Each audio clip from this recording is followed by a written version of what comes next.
Assalamualaikum warahmatullahi wabarakatuh. Saya Ripaulia Ihsan dari kelas E2 Manajemen. Di sini saya akan mempresentasikan mengenai penganggaran. Mainkan peran penting di dalam perencanaan, pengendalian, dan pembuatan keputusan. Anggaran juga untuk meningkatkan koordinasi dan komunikasi. Penganggaran adalah proses penyusunan anggaran. Prosedur yang dipakai untuk menyusun anggaran disebut anggaran. Sistem anggaran. Penganggaran merupakan komitmen resmi manajemen yang terkait dengan harapan manajemen tentang pendapatan, biaya, dan beragam transaksi keuangan dalam jangka waktu tertentu di masa yang akan datang. Anggaran merupakan suatu rencana yang disusun secara sistematis dalam bentuk angka dan dinyatakan dalam unit moneter yang meliputi seluruh kegiatan perusahaan untuk jangka waktu atau periode tertentu di masa yang akan datang. Oleh karena itu, rencana yang disusun dinyatakan dalam bentuk unit moneter, maka anggaran seringkali disebut juga dengan rencana keuangan. Dalam anggaran, satuan kegiatan dan satuan uang menempati posisi penting dalam arti segala kegiatan akan dikuantifikasikan dalam satuan uang sehingga dapat diukur pencapaian efisiensi dan efektivitas dari kegiatan yang dilakukan. Selanjutnya yaitu ada karakteristik penganggaran. Yang pertama, anggaran mengestimasi potensi laba satuan bisnis.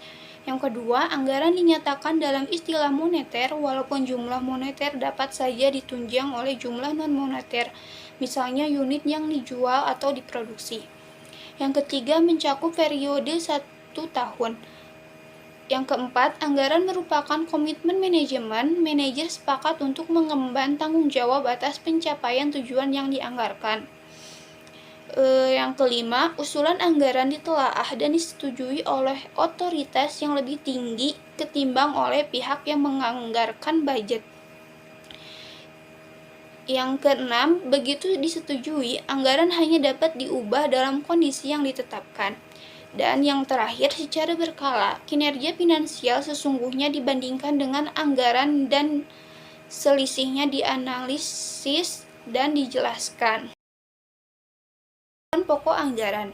Secara umum, tujuan disusunnya suatu anggaran adalah agar kebutuhan jangka pendek yang tercantum dalam anggaran dapat dipenuhi. Anggaran akan menuntun agar pencapaian tujuan jangka pendek tetap konsisten sesuai dengan tujuan dan sasaran perusahaan. Usia anggaran pada umumnya 1 tahun bertujuan agar anggaran harus memungkinkan untuk dilakukan revisi dari waktu ke waktu karena perubahan kondisi ekonomi, peraturan pemerintah, serta faktor eksternal. Selanjutnya yaitu manfaat penganggaran. Hacker dan Wilson mengatakan bahwa manfaat utama dari business budgeting adalah dapat ditentukannya kegiatan-kegiatan yang profitable yang akan dilakukan. Sedangkan manfaat lain adalah membantu manajer dalam mengelola perusahaan.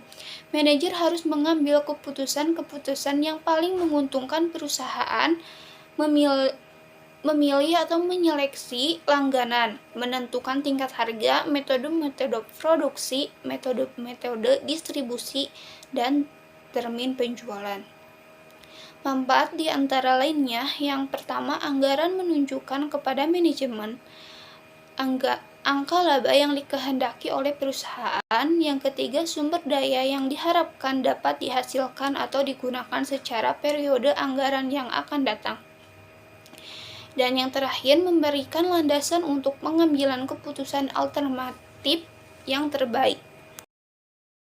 Selanjutnya yaitu ada keterbatasan penganggaran. Yang pertama, dalam banyak kejadian, anggaran cenderung terlalu menyederhanakan fakta situasi nyata di lapangan. Yang kedua, terlampau menekankan hasil, yaitu laba bersih sesungguhnya dibandingkan dengan jumlah laba yang dianggarkan, namun bukan pada sebab musababnya. Yang ketiga, tema partisipatif pada anggaran menuntut dukungan penuh dan keterlibatan manajemen. Yang keempat, dapat menggerogoti inisiatif manajemen dengan menghalangi perkembangan dan tindakan baru yang tidak tercakup dalam anggaran. Dan yang terakhir, proses penganggaran bukanlah ilmu murni dan pertimbangan yang baik memainkan peran esensial. Sistem anggaran aktivitas bisnis.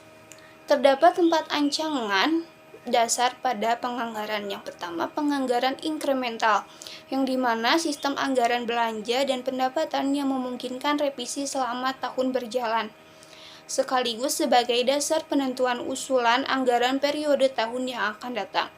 Yang kedua, ada penganggaran basic nol, yang dimana penganggaran ini adalah teknik penganggaran yang mengalokasikan dana berdasarkan efisiensi dan kebutuhan daripada riwayat anggaran. Yang ketiga yaitu ada anggaran statik, yang anggaran statik adalah anggaran yang mengantisipasi jumlah tetap dalam penjualan, pendapatan, dan pengeluaran. Dan yang terakhir yaitu ada anggaran fleksibel. Anggaran fleksibel adalah anggaran yang memungkinkan perusahaan untuk menghitung biaya yang diharapkan untuk berbagai tingkat kegiatan. Dan yang terakhir yaitu ada penyusunan.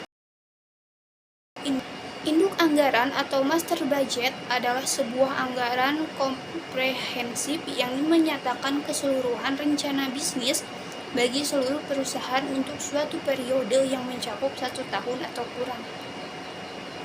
Induk anggaran terdiri atas 2 komponen, yaitu yang pertama ada anggaran operasi, yang merupakan deskripsi rinci pendapatan dan biaya yang dibutuhkan untuk mencapai hasil laba yang memuaskan.